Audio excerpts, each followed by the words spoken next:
Imagine being just 18 years old, with your whole life ahead of you, and in the blink of an eye, everything is taken away.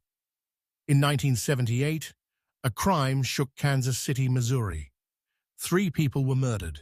One survivor, pressured by police, identified a teenager, Kevin Strickland.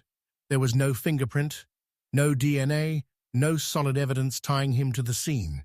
Just one voice, yet that voice was enough to convict him.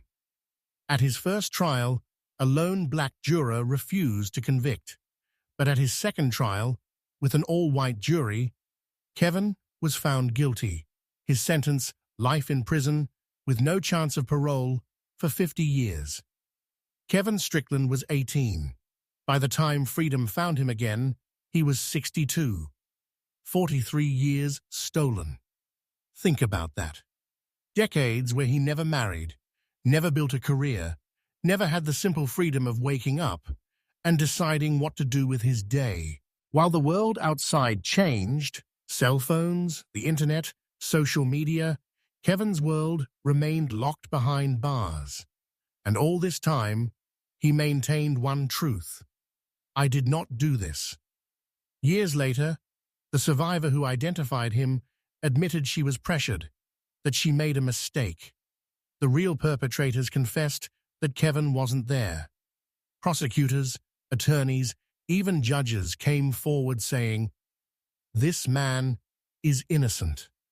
Finally, in November 2021, a Missouri judge overturned the conviction. Kevin Strickland walked out of prison with nothing but the clothes on his back. Reporters asked him, "What are you going to do now?" And his answer was heartbreaking. "I don't know. I don't know what normal life is anymore." But here is the cruel twist. Missouri law says wrongful convictions can only be compensated if DNA evidence clears you. Kevin's exoneration wasn't based on DNA, so the state offered him nothing. No money, no housing, no medical care. Nothing for 43 lost years. Instead, ordinary people had to raise funds for him through donations because justice didn't finish the job. And this raises the question, what does freedom mean if it comes too late? What is justice if it can give back a man's name but not his life? Kevin Strickland's story is not just his own.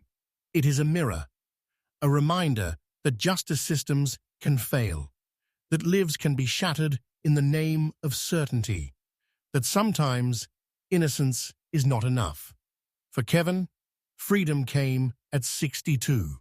For the world, his story is a call to rethink, to reform, to remember that behind every case file is a human life.